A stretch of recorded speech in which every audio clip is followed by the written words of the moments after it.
The sky above Earth was calm, painted in soft hues of orange and pink as the sun began its descent. It was a peaceful evening, one that millions of people around the world took for granted. Families gathered for dinner, children played outside, and cities buzzed with their usual energy. But deep within the vast expanse of space, something ominous loomed, something no one could have anticipated. High above Earth's atmosphere, an object appeared without warning. At first, astronomers thought it might be a rogue asteroid, or perhaps some anomaly caused by equipment malfunction. But soon, telescopes all over the globe confirmed what everyone feared. It wasn't just one object, it was hundreds. A massive fleet of ships hovered silently in orbit, their sleek metallic surfaces reflecting sunlight like mirrors against the blackness of space. News spread quickly.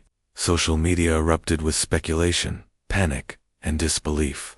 Governments scrambled to make sense of the situation. Emergency meetings were called at the highest levels, but no one had answers. The ships didn't move, nor did they communicate. They simply hung there, watching, waiting. For hours, humanity held its breath, unsure if this was the beginning of salvation or destruction. It didn't take long to find out. A sudden burst of static interrupted radio frequencies worldwide. Then came a voice, a deep, mechanical tone that sent shivers down the spines of everyone who heard it. "This is Commander Zorak of the Vorthok Empire," it announced. "You have been deemed unworthy stewards of your planet. Surrender all resources to us immediately, or face complete annihilation." The message repeated itself endlessly, echoing through every corner of the globe. People froze where they stood, staring at screens and listening intently. Was this real? Could aliens really exist? And more importantly, what would happen next? Alex Carter sat alone in his small apartment when he heard the broadcast. He'd just finished fixing a broken toaster for his neighbor, a task he often did because it gave him a sense of purpose. Life hadn't turned out quite how Alex imagined after leaving the Marines 5 years ago. His days now consisted of odd jobs and tinkering with gadgets. But tonight, none of that mattered. Like everyone else, he listened to the chilling words coming from his TV. At first, Alex felt numb. Then anger bubbled up inside him. Who were these so-called Vorthok to decide humanity's fate? What right did they have to threaten Earth? As much as he wanted to dismiss the whole thing as a hoax, the sight of those ships lingering ominously in the sky made denial impossible. Across town, Rachel Monroe was also glued to her computer screen. She worked at NASA's research facility, specializing in astrophysics. Her job usually involved analyzing data from distant stars and galaxies. But tonight, her focus shifted entirely to the alien fleet. Rachel couldn't believe what she was seeing. These ships were unlike anything humans had ever encountered before, advanced beyond comprehension. Their design defied logic, blending organic curves with sharp geometric edges. Whatever technology powered them was far beyond human understanding. Rachel's mind raced with questions. Why had they come now? How did they even know about Earth? And most importantly, what could humanity do to stop them? She knew time was running out. If the Vorthok were serious about their ultimatum, and everything suggested they were, then Earth needed to act fast. By morning, chaos reigned across the planet. Streets filled with protests, supermarkets emptied as people stockpiled supplies, and emergency broadcasts dominated every channel. Leaders from different nations convened in secret video conferences, trying to formulate a response. Some argued for surrender, believing resistance would only lead to greater suffering. Others insisted on fighting back, no matter how hopeless it seemed. Among those advocating for action was General Harper, a seasoned military leader known for his strategic brilliance. Harper recognized the gravity of the situation and wasted no time assembling a team capable of mounting a defense. One name immediately came to mind: Alex Carter. Though retired, Alex's combat experience and technical skills made him invaluable. Harper issued orders to track him down and bring him back into service. When 2 uniformed officers showed up at Alex's door later that day, he wasn't surprised. Deep down, he'd expected it. Still, the weight of responsibility settled heavily on his shoulders as he packed a bag and prepared to leave. This wasn't going to be like anything he'd faced before, not even close. Meanwhile, Rachel received a call summoning her to a classified meeting at NASA headquarters. When she arrived, she found herself surrounded by top scientists, engineers, and military personnel. Everyone looked tense, exhausted, and determined. Harper addressed the group directly, laying out the grim reality. "We don't know much about these invaders," he admitted, "but we do know one thing: they're dangerous. Our best chance lies in finding weaknesses in their technology and exploiting them." Rachel nodded along, already formulating ideas. In her head, she glanced around the room and noticed Alex sitting quietly near the back. Something about him caught her attention maybe. It was the quiet intensity in his eyes, or the way he carried himself with purpose despite the circumstances. Whatever it was, she felt a spark of hope. Maybe, just maybe, humanity stood a chance after all. As the meeting continued, plans began taking shape. Teams were assigned specific tasks: reconnaissance missions, weapon development, communication attempts. Every second counted, and no effort was spared. Outside, the world teetered on the brink of collapse, but inside that conference room, determination burned brighter than fear. Hours later, Alex stepped outside for fresh air. The night sky stretched endlessly above him, dotted with stars that now felt impossibly distant. Somewhere up there, those alien ships waited, silent and menacing. He clenched his fists, feeling both helpless and resolute. Whatever happened next, Alex knew one thing for certain: humanity wouldn't go down without a fight. Back inside, Rachel pored over data, searching for clues that might save them all. Her fingers flew across the keyboard as equations and simulations flashed on the screen. Sleep could wait. There was too much at stake. Each discovery brought new possibilities. Each failure renewed her resolve. Together, alongside countless others working tirelessly around the clock, they forged ahead one step closer to understanding the enemy they faced. And so, under the shadow of impending doom, humanity rallied. Strangers became allies, ordinary people rose to extraordinary challenges, and the spirit of survival ignited a fire that refused to be extinguished. The battle for Earth had begun, and though the odds seemed insurmountable, hope remained alive in the hearts of those willing to fight for it. The next morning brought no relief. The alien fleet still loomed in Earth's orbit, silent and unyielding. The ultimatum echoed in everyone's minds, a constant reminder of the stakes: surrender or face annihilation.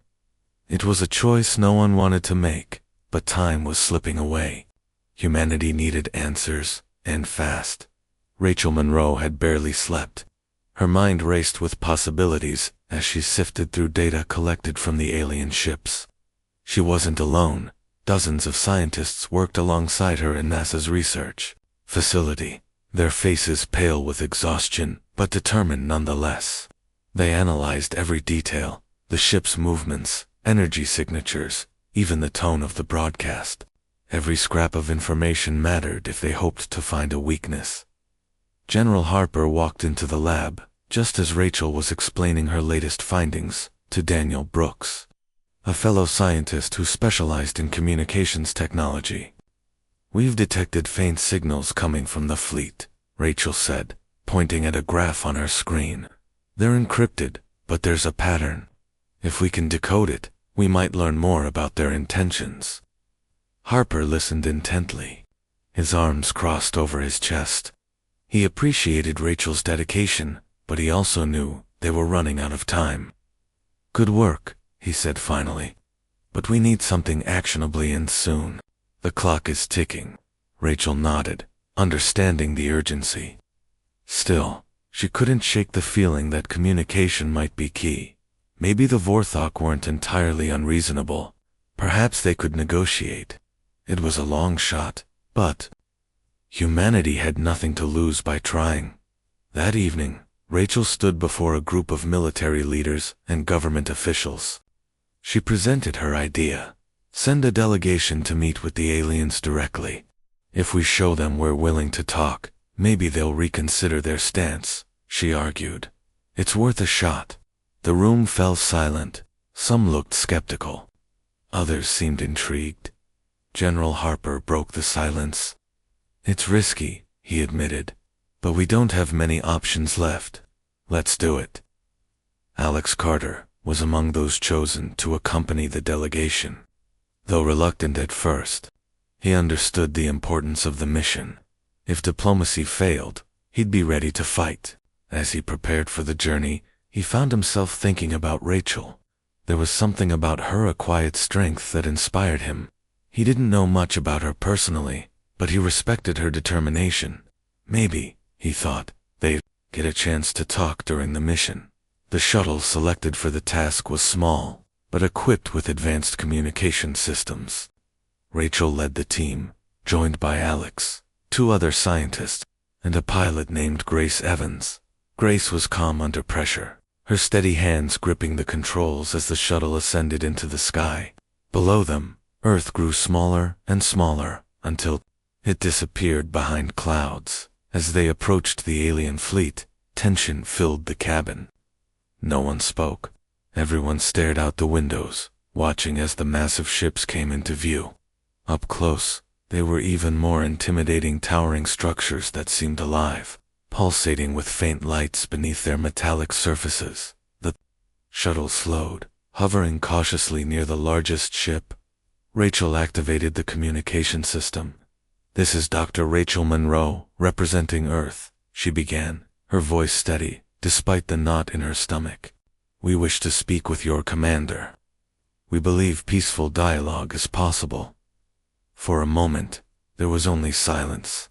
Then, the same mechanical voice from before responded, "You are unworthy of negotiation. Leave immediately." Rachel hesitated, glancing at Alex. His expression was grim but resolute. She tried again. "We understand your concerns about our stewardship of this planet, but we are capable of change. Please, give us a chance to prove ourselves." Another pause. This time, the response was colder, harsher. "Your words mean nothing. You will surrender, or you will perish." Before Rachel could reply, alarms blared inside the shuttle. Red lights flashed as warning messages appeared on the control panel. "They're targeting us," Grace shouted, her hands flying over the controls. "Get us out of here," Alex yelled, bracing himself against the wall. Grace didn't hesitate. She pushed the engines to their limit, sending the shuttle hurtling away from the alien fleet. Behind them, a beam of energy shot past, narrowly missing the craft. The impact shook the shuttle violently, throwing everyone off balance. "We're hit," one of the scientists cried, clutching his arm where debris had struck him. "Hold on," Grace barked, her focus unshaken. She maneuvered the shuttle through a series of evasive maneuvers, dodging additional blasts from the alien weapons. Smoke filled the cabin as systems overloaded, but Grace refused to give up. With one final burst of speed, she pulled the shuttle out of range, leaving the alien fleet behind. Back on Earth, news of the failed attempt spread quickly. People watched in horror as footage of the attack aired on television. Protests turned. Violent panic escalated, and despair settled over the population like a thick fog. For many, the failure confirmed their worst fears. Humanity was doomed. Inside the military command center, General Harper paced furiously. "Damn it," he muttered, under his breath. He had hoped for a different outcome, but now he faced an even graver reality. Diplomacy was off the table. The Vorthok had made their position clear. They wouldn't stop until Earth submitted or was destroyed. Rachel sat quietly in a corner of the room, staring at her hands. She felt responsible for what had happened. If only she'd been smarter, faster, better. Alex noticed her distress and approached her cautiously. "Hey," he said softly. "You did everything you could. None of this is your fault." She looked up at him, tears glistening in her eyes. I thought we could reason with them. I thought there was hope." "There still is," Alex replied firmly. "We just have to find another way, and we will." His words offered little comfort, but Rachel appreciated the sentiment. She wiped her eyes and stood, straightening her posture. "You're right," she said. "We can't give up. Not yet." Over the next few days, humanity regrouped. Military bases around the world ramped up operations, preparing for inevitable conflict. Factories shifted production to create weapons and defensive systems. Civilians volunteered en masse, eager to contribute however they could. The sense of unity was palpable, born out of desperation but fueled by resilience. At NASA, Rachel threw herself back into her work. She studied the data collected during the shuttle's brief encounter with the alien fleet, searching for any clue that might help humanity fight back. Late one night, she stumbled upon something unusual, a fluctuation in the energy readings emitted by the Vorthok ships. It was subtle, almost imperceptible, but it hinted at a potential vulnerability. Excited, Rachel rushed to share her discovery with Daniel. Together, they ran simulations, testing theories and refining their analysis. Hours turned into days, but eventually, they uncovered something promising. "They're shields," Rachel explained to General Harper during a briefing. "They're not impenetrable. There's a brief window when they recharge, just a few seconds, but it's enough. If we time our attacks perfectly, we might be able to breach their defenses." Harper leaned forward, his interest piqued. "How reliable is this information?" "It's solid," Rachel assured him. "We've run multiple tests. It checks out." "Good," Harper said, nodding, "because we're going to need every advantage we can get." Meanwhile, Alex trained new recruits at a nearby base. Many of them were young, inexperienced, and scared, but they were also determined. Alex pushed them hard, teaching them tactics and strategies he'd learned during his time in the Marines. He knew they'd faced unimaginable challenges, but he believed in their ability to rise to the occasion. One evening, as the sun dipped below the horizon, Alex found himself standing outside, gazing up at the stars. The alien fleet was invisible from this distance, but he could feel its presence looming overhead. Beside him, Grace joined silently, her arms folded across her chest. "They're out there," she said after a while. "Just waiting." "Yeah," Alex replied. "But so, are we?" Grace glanced at him, a hint of a smile tugging at her lips. "You really think we stand a chance?" "I don't know," Alex admitted. "But I do know one thing. We won't go down without a fight." Grace nodded, her expression softening. "Then let's make sure we're ready." As the days passed, humanity continued to prepare. Weapons were tested, plans were refined, and alliances were forged. People from all walks of life came together, united by a shared purpose. Fear still lingered, but it was overshadowed by determination. Whatever the future held, humanity would face it head-on, and somewhere deep within the alien fleet, Commander Zorak observed Earth's preparations with cold indifference. To him, humanity's efforts were futile, a mere annoyance to be crushed. But unbeknownst to him, the seeds of resistance had already been sown. Small acts of courage, moments of ingenuity, and bonds of camaraderie were building toward something greater than anyone could have imagined. Humanity wasn't just fighting for survival, it was fighting for hope, and as long as that hope remained alive, the battle was far from over. The days that followed were a blur of activity. Humanity worked tirelessly, driven by the knowledge that time was running out. Rachel Monroe and her team at NASA became the heart of Earth's resistance effort. Every hour brought new challenges, but also new breakthroughs. The discovery of the Vorthok shield vulnerability gave people a glimmer of hope, however faint it might seem. Rachel spent most of her time in the lab, surrounded by monitors displaying complex graphs and simulations. She barely slept, surviving on coffee and short naps at her desk. Daniel Brooks stayed by her side, equally determined to crack the alien technology. Together, they tested theories, ran experiments, and fine-tuned their analysis. Each step forward felt like progress, even if it was incremental. Meanwhile, Alex Carter trained recruits with relentless intensity. He pushed them harder than he thought possible, knowing that every second counted. The young soldiers struggled under his demanding regimen, but they respected him for it. Alex didn't sugarcoat the truth. He told them exactly what they were up against. "These aliens aren't like anything we've ever faced," he said during one training session. "But if we stick together, if we stay smart and disciplined, we can win." His words resonated with the recruits. Many of them had joined out of fear or anger, but Alex helped them channel those emotions into focus and determination.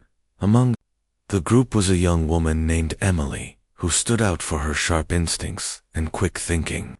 She reminded Alex of himself when he was younger, eager to prove herself but still raw. He took her under his wing, offering guidance whenever she needed it. Grace Evans, the pilot, who had narrowly escaped the alien fleet, became an integral part of the planning process. Her first-hand experience provided valuable insights into the Vorthok ship's capabilities. She collaborated closely with engineers to design new fighter jets capable of withstanding alien weaponry. The sleek prototypes rolled off assembly lines within days, each one equipped with advanced shielding and precision targeting systems. As preparations continued, ordinary citizens stepped up in extraordinary ways. Factories operated around the clock, producing weapons, ammunition, and medical supplies. Volunteers transformed schools and community centers into makeshift shelters. Artists painted murals on city walls, depicting scenes of unity and defiance. Even children contributed, organizing fundraisers and writing letters to soldiers. It was as though the entire planet had come alive with purpose. Despite these efforts, tensions simmered beneath the surface. Not everyone agreed on how to proceed. Some argued for immediate retaliation, believing that striking first would catch the Vorthok off guard. Others advocated caution, warning that an uncoordinated attack could lead to disaster. General Harper listened to both sides before making his decision. "We strike when we're ready," he declared, "not a moment sooner." Behind closed doors, however, Harper wrestled with doubt. He knew the odds were stacked against them. The Vorthok fleet outnumbered Earth's forces by a staggering margin. Their technology was superior, their tactics unknown. Yet, despite the overwhelming challenges, Harper refused to give up. He trusted his team, the scientists, engineers, pilots, and soldiers, to find a way forward. Rachel shared this burden of responsibility. Late one night, as she reviewed data on her computer, Alex walked into the lab. He carried 2 cups of coffee, handing one to her without saying a word. For a while, they sat in silence, sipping the bitter liquid and watching numbers scroll across the screen. "You look like you haven't slept in days," Alex finally said. "I haven't," Rachel admitted, rubbing her temples. "There's too much to do." Alex nodded, understanding the weight she carried. "You're doing great work," he said. "Don't forget that." Rachel managed a small smile. "Thanks. I just wish it were enough." "It will be," Alex replied firmly. "We're all counting on you." His words bolstered her resolve. She turned back to her work, refocusing on the task at hand. Together, they pored over the data, searching for any edge they could exploit. By morning, they had identified another potential weakness. The Vorthok ships emitted a low-frequency pulse during certain maneuvers. If disrupted, it could destabilize their flight patterns temporarily.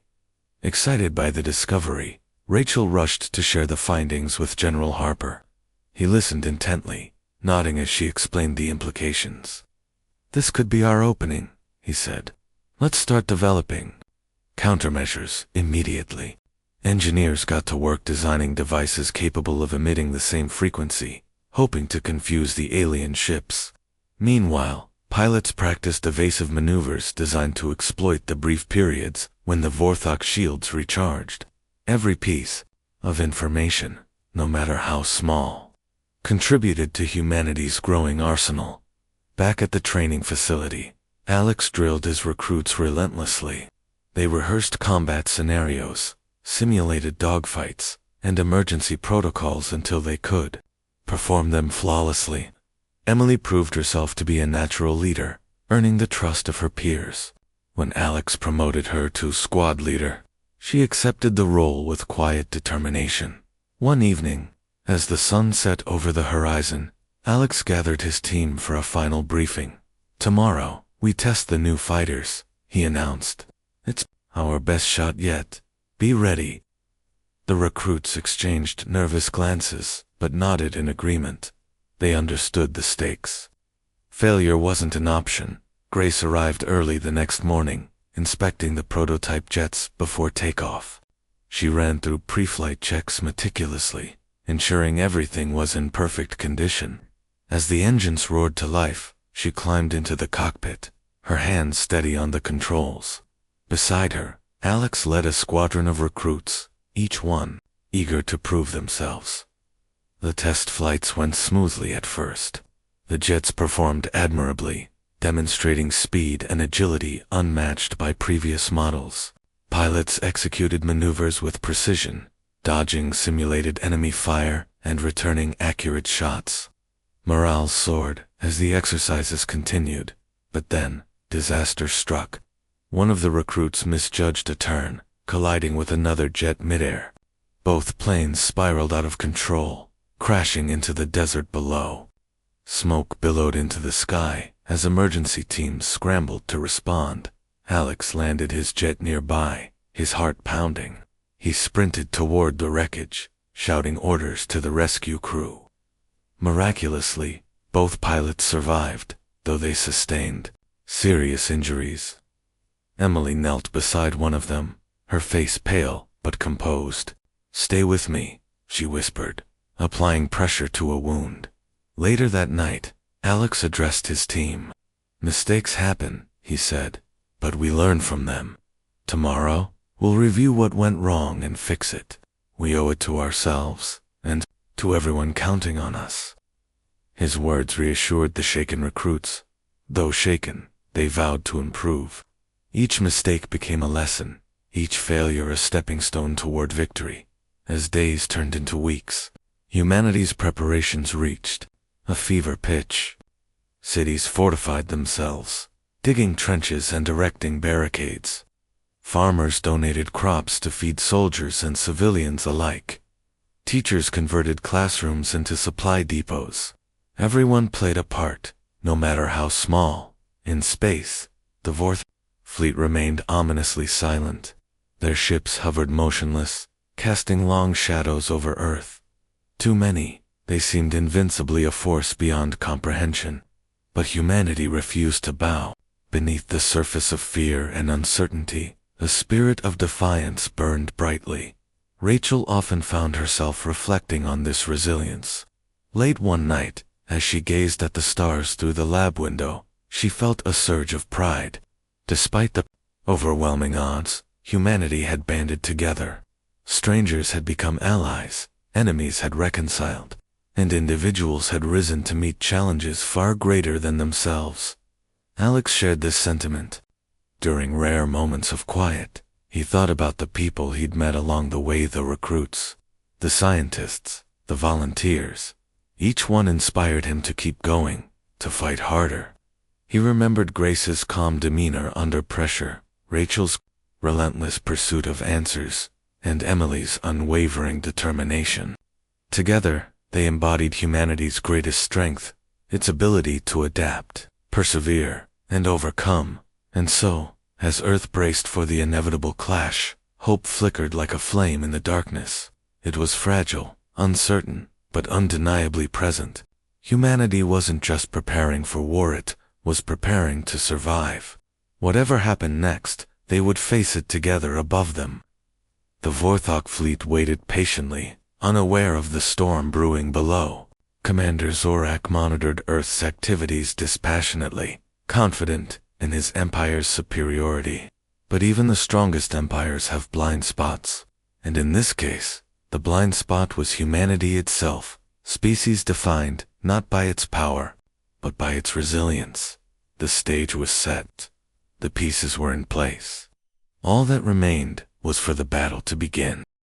The day of reckoning arrived, without warning. It began with a sudden surge of energy from the alien fleet, a ripple that pulsed through Earth's atmosphere like a shockwave. Lights flickered in cities across the globe, and communication systems faltered briefly before recovering. For a moment, humanity held its breath, unsure if this was the start of an attack or merely another ominous signal. Then it came, the first strike. A barrage of energy beams tore through the sky, striking major cities with devastating precision.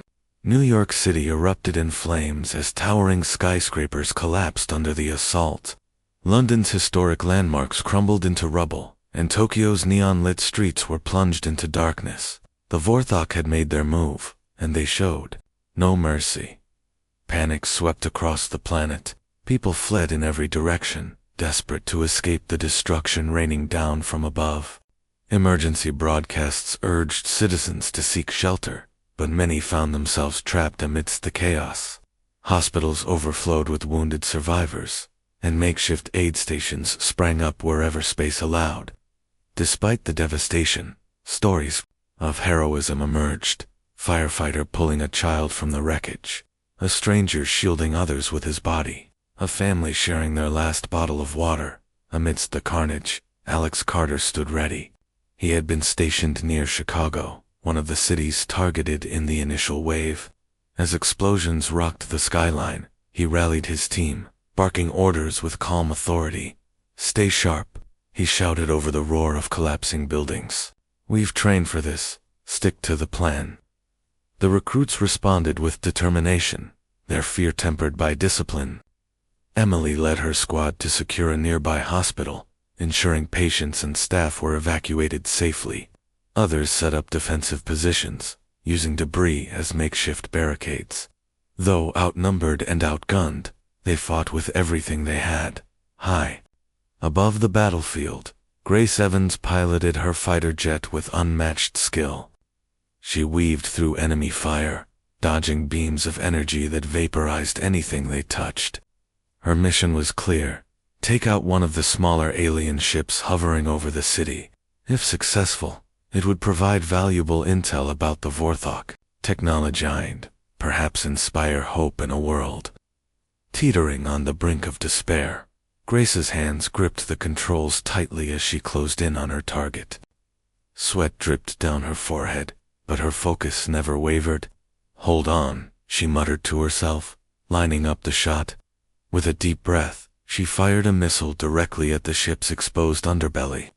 The impact sent a shockwave rippling outward, causing the vessel to shudder violently before plummeting toward the ground. "Yes," Grace exclaimed, punching the air triumphantly. She quickly veered away, narrowly avoiding debris, as the ship crashed into an abandoned industrial zone. Smoke billowed into the sky, marking the spot where humanity had claimed its first victory. News of the downed alien ship spread rapidly, fueling resistance efforts worldwide. In NASA's research facility, Rachel Monroe watched footage of the crash with a mix of relief and urgency.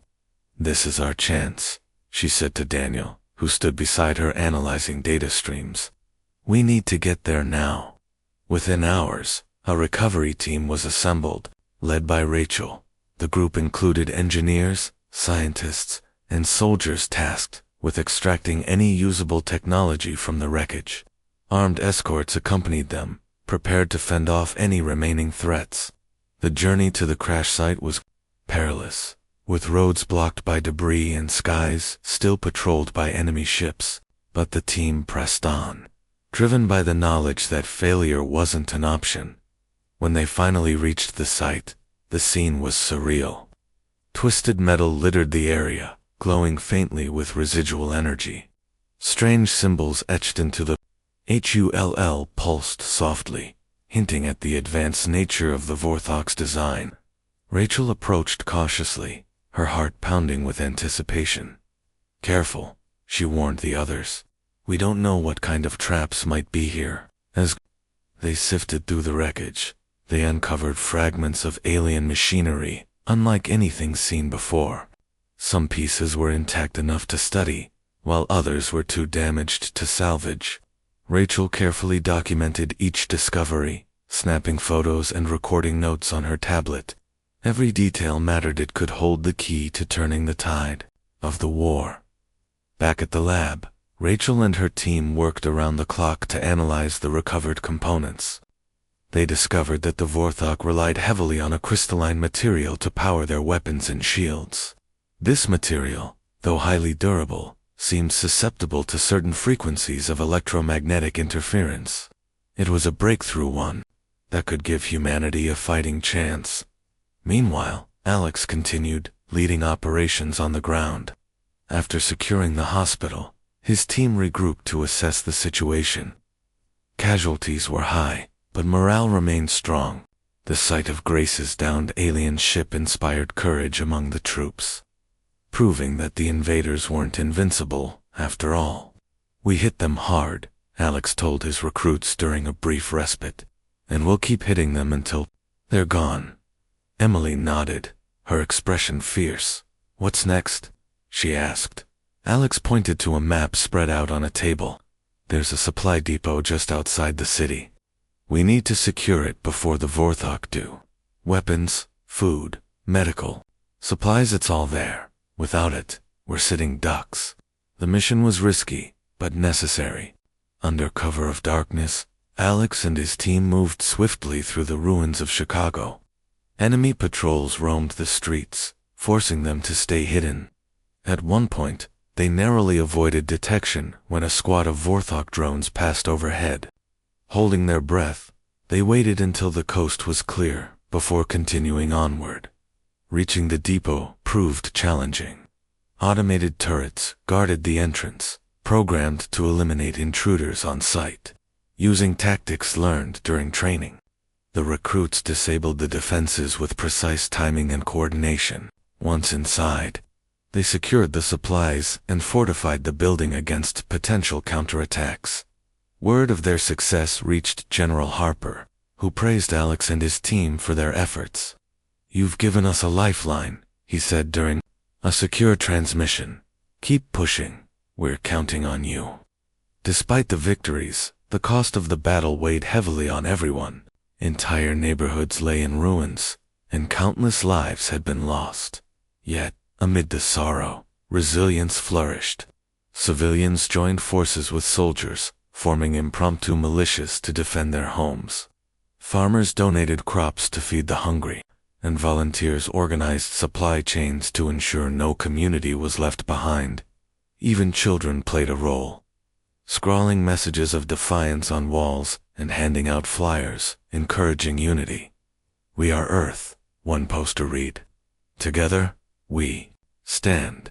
These small acts of bravery reminded everyone why they were fighting, not just for survival, but for a future worth believing in.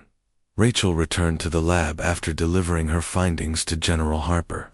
Exhaustion clung to her like a second skin, but her mind raced with possibilities. The data from the alien ship offered new insights into their technology, revealing vulnerabilities that could be exploited. She shared her discoveries with the engineering teams, who immediately began developing countermeasures. At the same time, pilots like Grace tested modified jets equipped with frequency disruptors designed to interfere with the Vorthok shields. Simulations showed promising results, giving hope that humanity could level the playing field. "It's not perfect," Grace admitted during a debriefing session, "but it's better than nothing." Alex heard about the progress during a call with Rachel. Though separated by distance, their bond had grown stronger through shared purpose. "You're amazing," he told her, his voice softening. "I don't know how you keep going." Rachel smiled faintly. "Because I have to. Because we all do. As night fell over Earth, the Vorthok fleet remained ominously silent. Their initial assault had inflicted heavy damage, but humanity refused to yield. Fires burned brightly in cities across the globe, casting long shadows over streets lined with rubble. Yet, within those shadows, something stirred a quiet resolve that refused to be extinguished. Above it all, Commander Zorak observed the unfolding events with detached curiosity. To him, humanity's resistance was little more than an annoyance to be crushed sooner rather than later. But even empires built on arrogance have blind spots, and in this case, the blind spot was humanity itself, species defined not by its strength, but by its spirit. The battle raged on, each side locked in a deadly dance of strategy and survival. For now, the outcome remained uncertain, but one thing was clear: humanity wouldn't go down without a fight. Together, they stood united, drawing strength from their shared struggle. Whatever happened next, they would face it head-on, with courage, determination, and an unshakable belief in the power of hope. And so, beneath the watchful gaze of the alien fleet, humanity fought on. Cities burned, lives were lost, and sacrifices were made. But through it all, the flame of defiance burned brighter than ever, testament to the indomitable will of a species determined to survive. The aftermath of the Vorthok attack left Earth scarred but not defeated. Cities smoldered, streets were littered with debris, and the air carried the acrid smell of smoke and ash. Yet, amidst the destruction, humanity clung to hope. Every victory, no matter how small, fueled their determination to fight back. The downed alien ship near Chicago had given them a crucial advantage, but it was only the beginning. Rachel Monroe worked tirelessly in the lab, analyzing the fragments recovered from the crash site. She barely noticed the passage of time as she pieced together clues about the Vorthok's technology. Her breakthrough came late one night when she discovered a pattern in the crystalline material used to power their weapons. "It's unstable," she explained to Daniel Brooks, who stood nearby. "If we can disrupt its energy flow, we might be able to disable their entire fleet." Rachel hesitated, her mind racing. "We need to get close to their central hub controlling everything. If we can plant an EMP device there, it could neutralize their shields and leave them vulnerable." The idea was bold and dangerous. Getting aboard the Vorthok mothership would require precision, stealth, and an almost suicidal level of bravery. But Rachel knew it was their best chance. She presented the plan to General Harper the next morning, outlining every detail with quiet confidence. Harper listened intently, his expression unreadable. When Rachel finished, he leaned back in his chair, tapping his fingers on the table. "It's risky," he admitted, "but if it works, it could turn the tide of this war." "Who do you suggest leads the mission?" Rachel didn't hesitate. "Alex Carter," she said firmly. "He's smart, resourceful, and knows how to handle pressure. Plus, he has experience leading teams." Harper agreed, though reluctantly. He trusted Alex's skills, but sending him into such a perilous situation weighed heavily on his conscience. Still, there was no time for second-guessing. "Get him briefed," Harper ordered. "We move within 48 hours. When Alex heard about the plan, his first reaction was disbelief. "You want me to infiltrate their mothership?" he asked, staring at Rachel as if she'd lost her mind. "It's our best shot," Rachel replied, her voice steady, "and I wouldn't trust anyone else to pull it off." Alex sighed, running a hand through his hair. He knew she was right. Despite the danger, he couldn't turn away, not when so much was at stake. "Fine," he said finally. "What's the plan?" Rachel walked him through the details, explaining how they would use modified fighter jets equipped with cloaking technology to approach the mothership undetected. From there, Alex and his team would board the vessel using magnetic grappling hooks designed to latch onto its surface. Once inside, They would navigate the labyrinthine corridors to reach the core reactor, where the EMP device would be deployed. You'll have backup, Rachel added. Grace will pilot the transport ship, and Emily will lead a secondary team to cover your escape route. We're leaving nothing to chance. Alex nodded, absorbing the information. The mission sounded impossible, but he'd faced long odds before. All right, he said. Let's do it. The next 2 days passed in a blur of preparation. Engineers fine-tuned the EMP device, ensuring it could generate enough power to disable the Vorthok fleet. Pilots practiced evasive maneuvers, simulating scenarios they might encounter during the mission. Meanwhile, Alex drilled his team relentlessly, rehearsing every step of the operation until they could perform it in their sleep. On the eve of the mission, Alex found himself sitting alone in the briefing room, staring at a map of the mothership. His mind raced with doubts and fears, but he pushed them aside. Failure wasn't an option, not this time. Rachel entered quietly, carrying 2 cups of coffee. She handed one to him without saying a word. Thanks, Alex said, taking a sip. The warmth felt comforting, even if only for a moment. You ready? Rachel asked, sitting beside him. As ready as I'll ever be, Alex replied. This thing better work. It will, Rachel assured him. You've got the best team, the best tech, and the whole planet counting on you. Just focus on getting the job done. Alex managed a small smile. I'll try not to let you down. You won't, Rachel said firmly.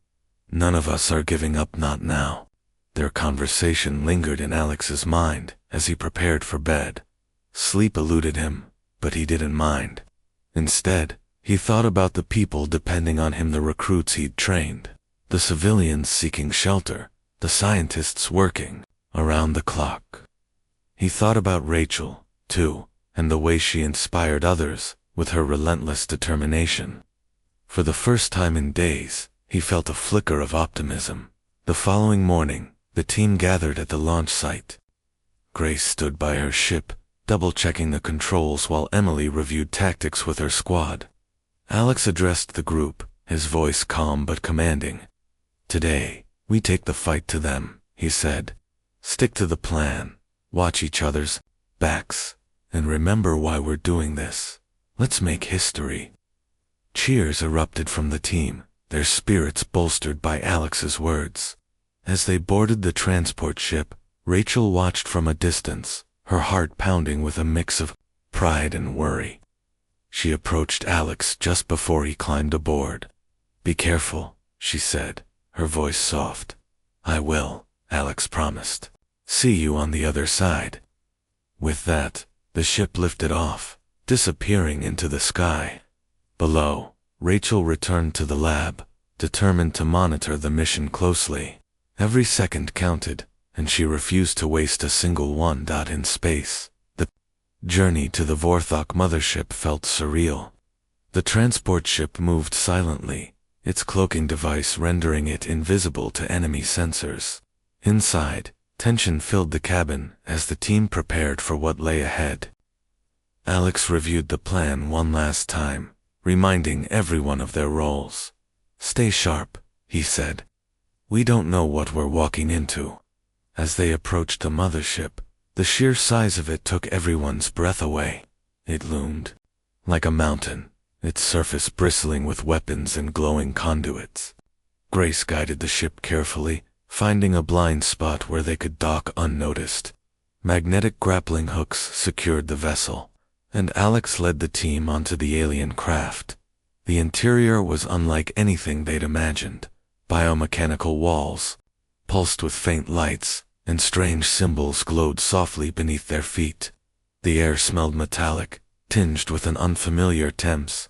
Alex signaled for silence as they moved forward, weapons drawn and senses alert, navigating the maze-like corridors proved challenging.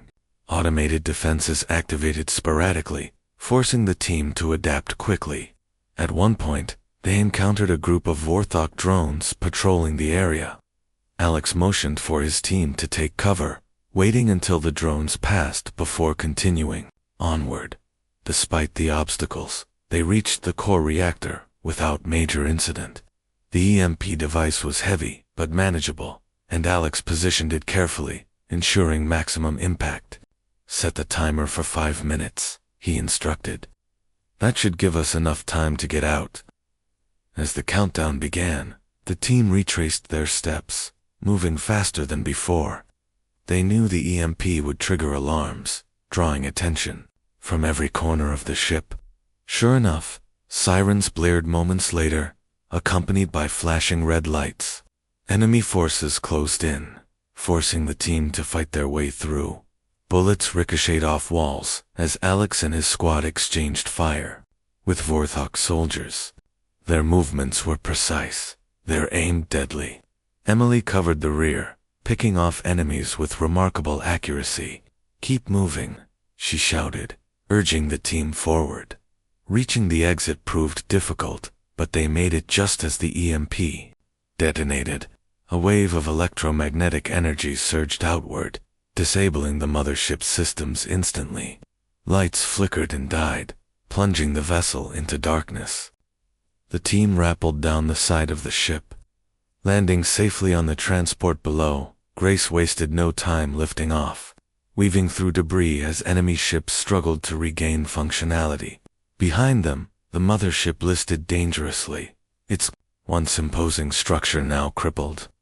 Cheers erupted aboard the transport as the team celebrated their success. Back on Earth, Rachel monitored the mission from the lab, her heart racing with anticipation. When confirmation of the EMP's success arrived, relief washed over her like a tidal wave. She shared the news with General Harper, who immediately authorized a global counterattack. Across the planet, resistance fighters mobilized, launching coordinated assaults on the remaining Vorthok fleet. Without their mothership to coordinate efforts, the invaders faltered, unable to mount an effective defense. Humanity seized the opportunity, pushing forward with renewed vigor. For the first time since the invasion began, hope seemed tangible. Fires still burned, cities still crumbled, but the tide of the war had shifted. The Vorthok weren't invincible, they could be beaten, and humanity, united by shared purpose, stood ready to prove it. As the battle raged on, Alex reflected on the sacrifices made along the way. Lives had been lost, homes destroyed, dreams shattered, but through it all, humanity had shown resilience, courage, and an unyielding spirit. Together, they had taken the first step toward reclaiming their world. Above them, the remnants of the Vorthok fleet retreated, battered but not yet defeated. Commander Zorak observed the chaos with cold fury, vowing vengeance against the species that dared to resist. But for now, humanity had won a crucial victory, a testament to their strength and determination. And so, beneath the shadow of war, Earth fought on. Each day brought new challenges, new losses, and new tea.